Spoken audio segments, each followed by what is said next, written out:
make it longer, just to demonstrate our abilities to understand the aspects of assessment. I want to welcome our viewers from all channels, our Facebook viewers on the paid channel of YouTube. Also want to welcome you, and those that are connecting through our Google Meet. I want to thank you. So before we dig in, please do subscribe onto our YouTube channel so that you can get more of those information that we do require in terms of understanding and demonstrating the abilities to complete the unit standard. Remember, anybody can become an assessor as provided you are qualified or you are a subject matter expert in one or two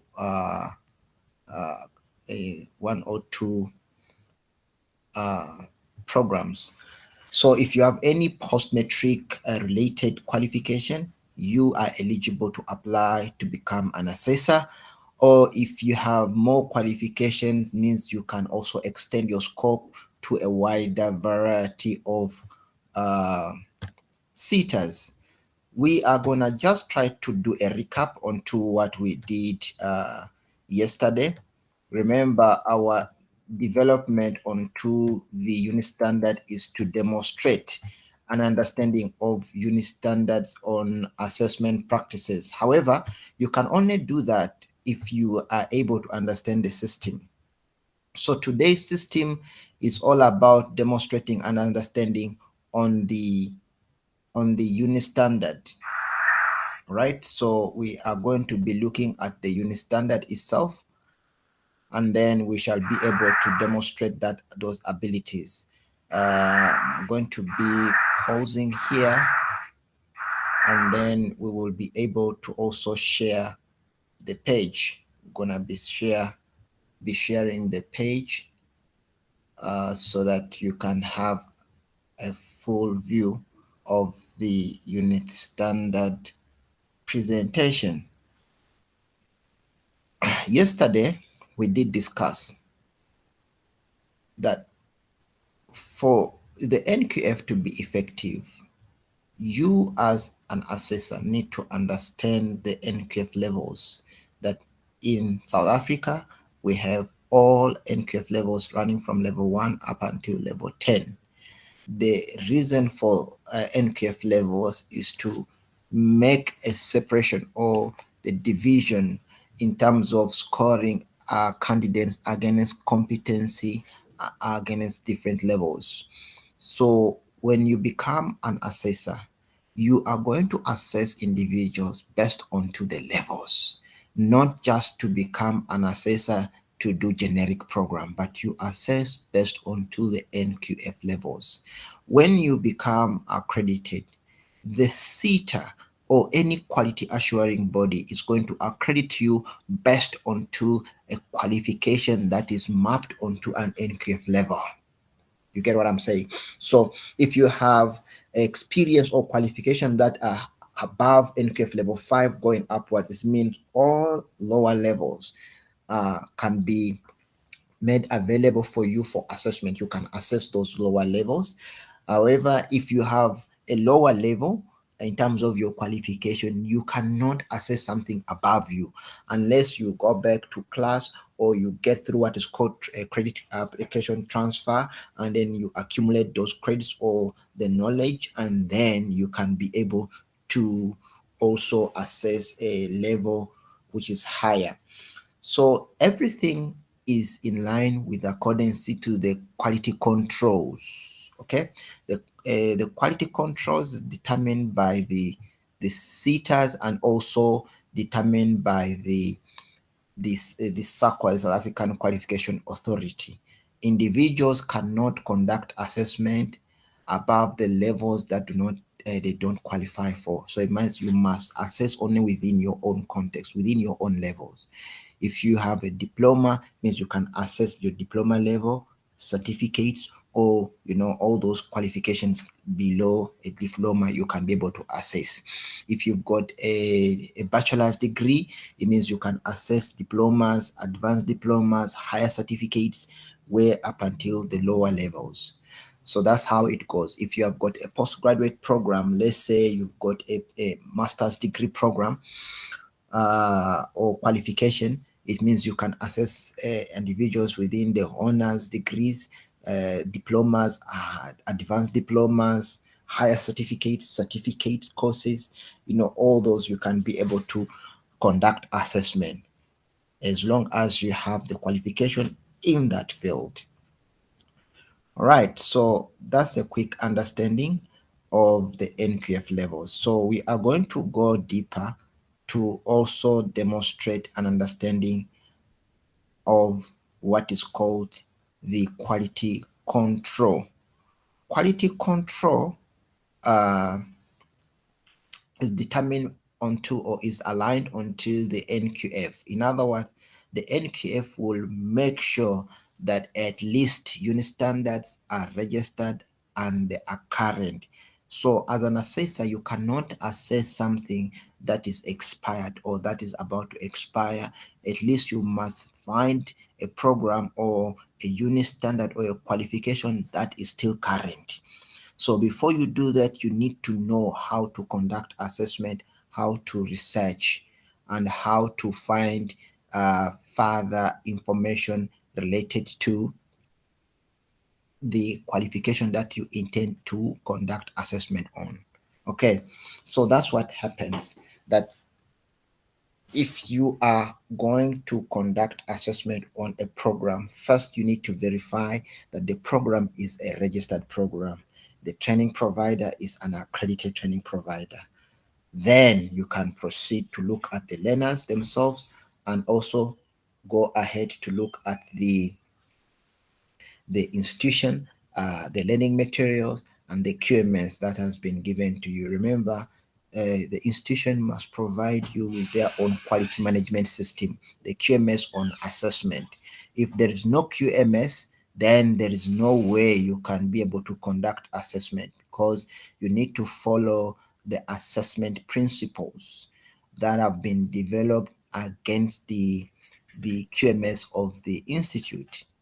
Right, so we're gonna have to look at also those issues or aspects of QMS assessment practices.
All right, as we proceed, I'm going to be projecting out some of the quality controls that the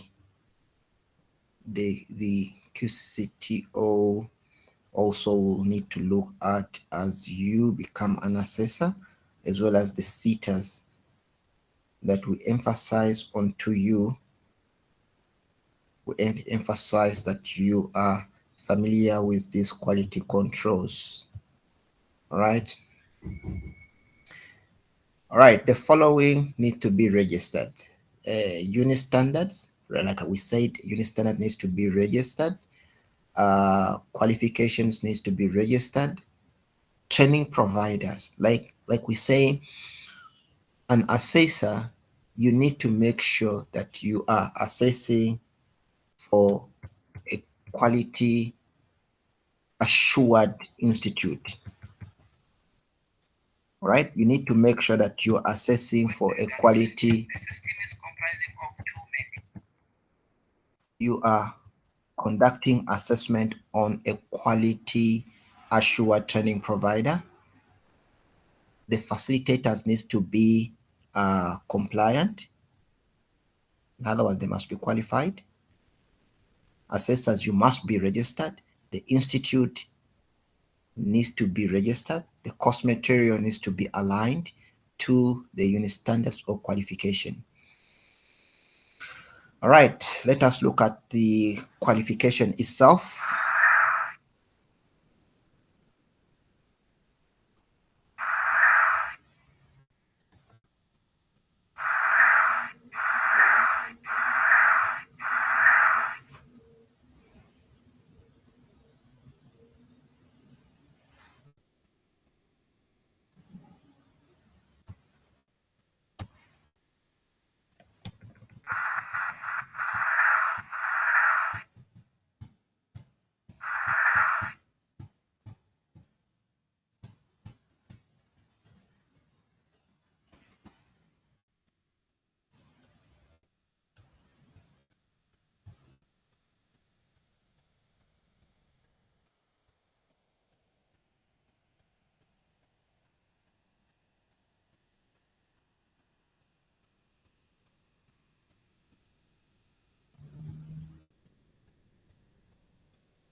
All right, so we look at the qualification, how it's supposed to be.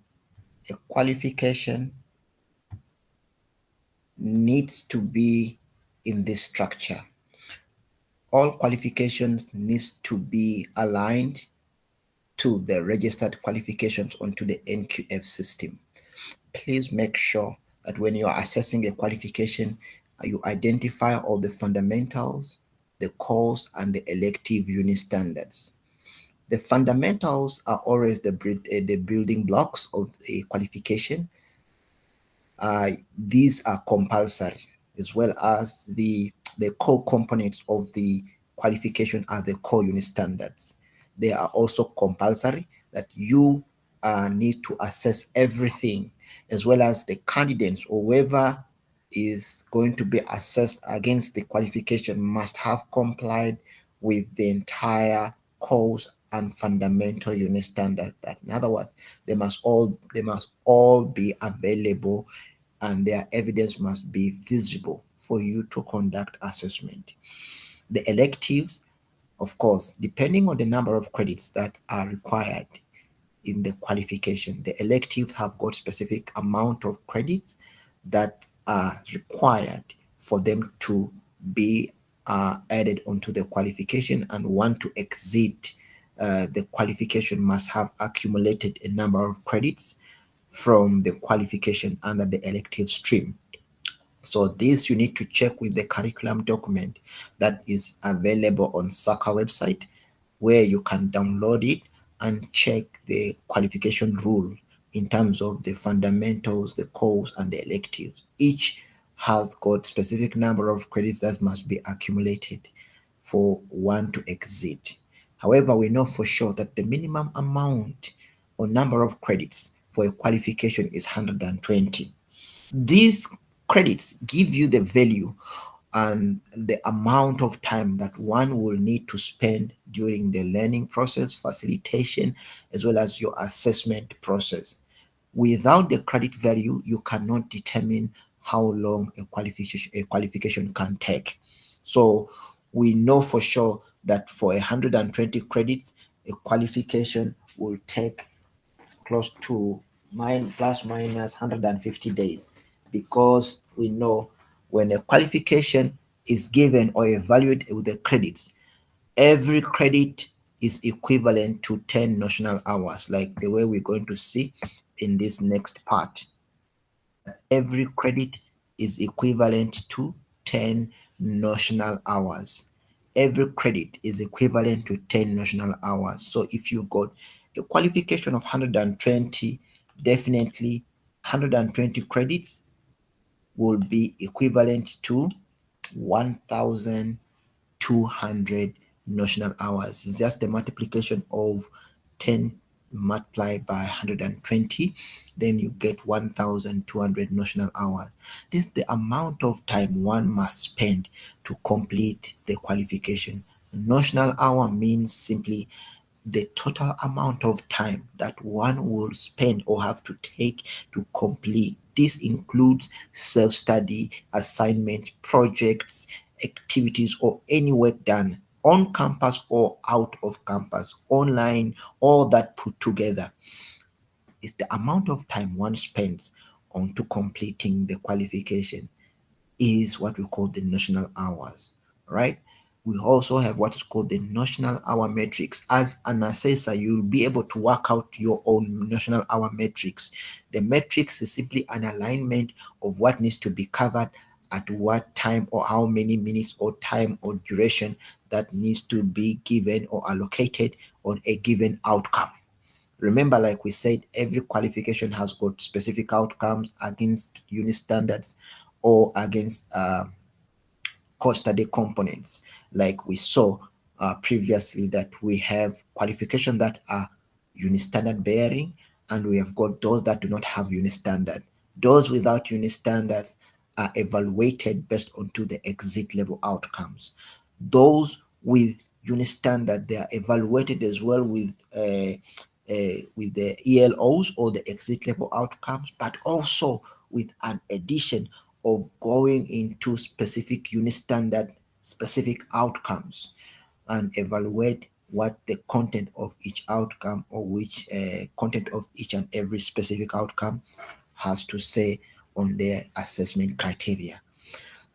QCT also have come up with their own structure of a qualification where you need to meet all the components that have been allocated. In other words, the knowledge component, the practical component, as well as the workplace component. Those modules need to be completed, and for you to complete, there is a system or a structure called the assessment strategy for every qualification that is developed alongside the curriculum to allow you and guide you on how you're going to complete the assessment part of it, the credit value for each and every component, and then the amount of time and any work that needs to be covered is also given to you. So in the QCTO framework, things have been made easy for you, that you just flow with what has been aligned. Already work has been aligned for you. All you need to do is to flow.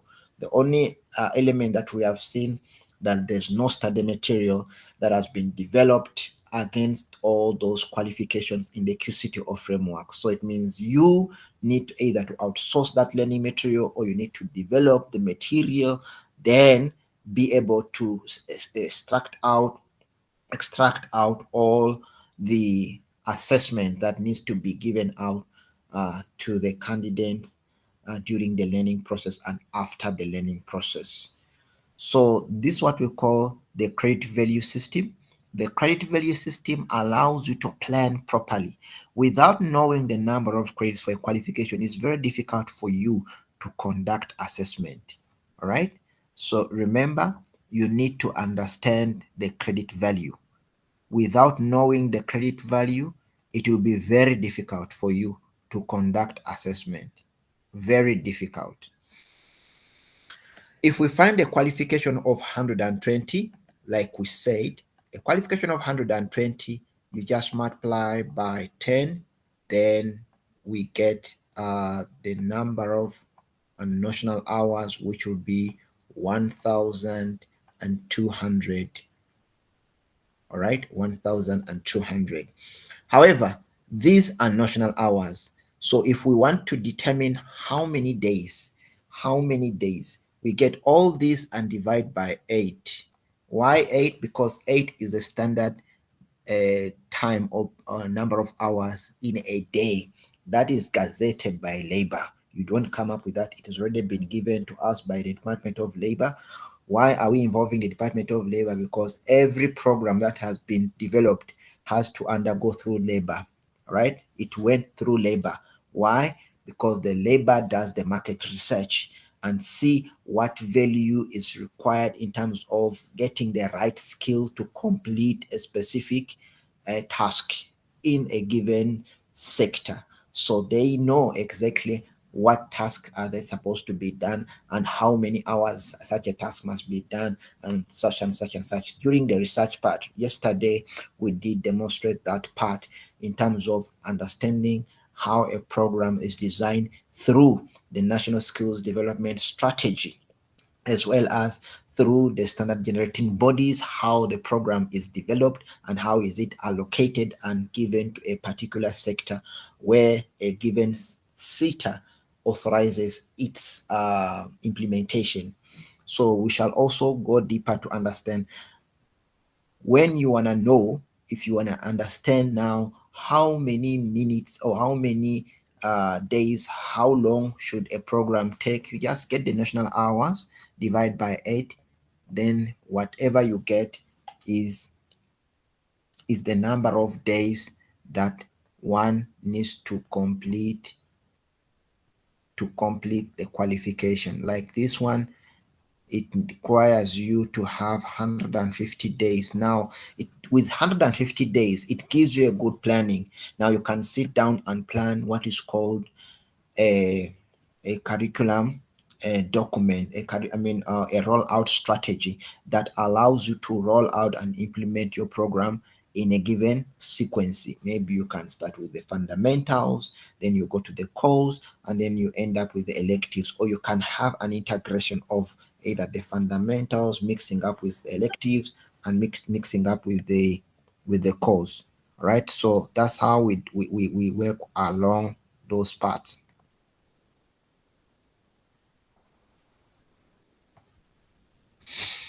That's how we work along those paths. However, you need to understand that without the notional hour metrics, you will not be able to know or to determine how long a program will take. So credits are very key important aspects in the qualification or in any program. There must be time.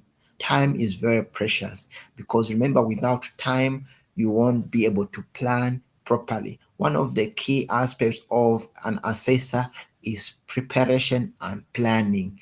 Planning requires time. Planning is costly. So without proper planning, because you don't know the time, it will be very difficult for you to implement. Simple as that.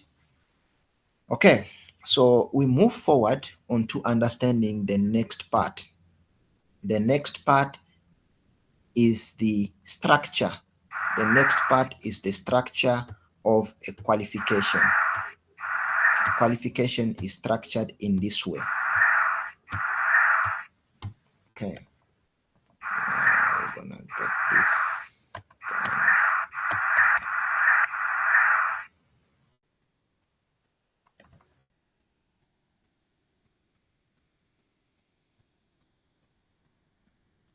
Okay, the system is jumping out.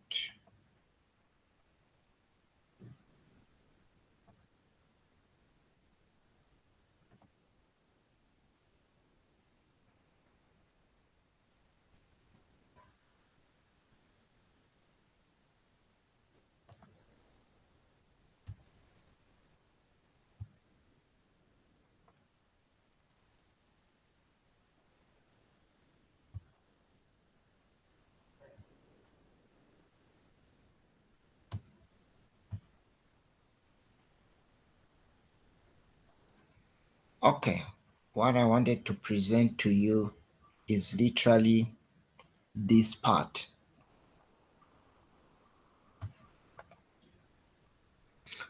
When a qualification is being put, all what you need to locate are the unit standards or no unit standard. If they are unit standards, each unit standard needs to be addressed individually.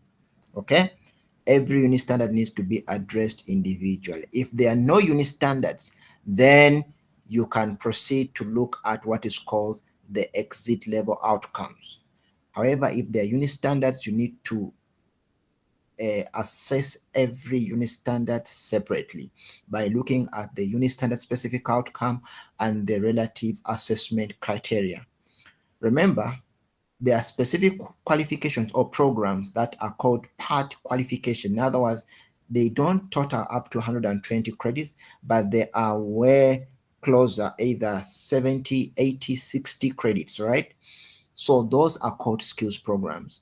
A skills program has got a combination of one or two, has got two or more unit standards. So when you find a skills program has got two or more unit standard, that's a skills program. It can also be assessed in the same similar way by looking at those individual unit standards in that skills program, and then each unit standard will be assessed separately. So when you're looking for evidence, you need to look for evidence for each and every unit standard assessments that have been completed against the criteria that was given in the specific outcomes.